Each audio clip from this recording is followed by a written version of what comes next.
Paano ang mukha ng ano? Paano ang mukha ng pinag-aaral na magsulat ng ano, ng pangalan?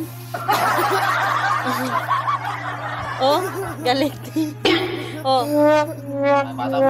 Meron pa isang bata oh, nagsisikap umakyat para makawala. Bata! Kasi ate naman naiyak. Oh, yun na, na-shoot na.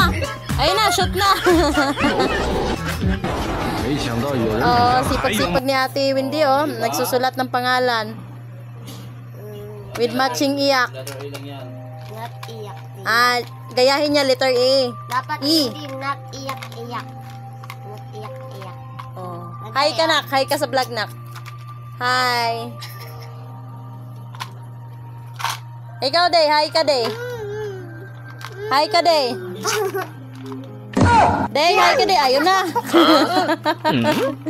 Bye-bye. Oy, kita lubot mo te. Anong nangyari? Nalaglag yung pencil mo? Oh, mag-hi ka, Teteya. Bye-bye. Bye-bye.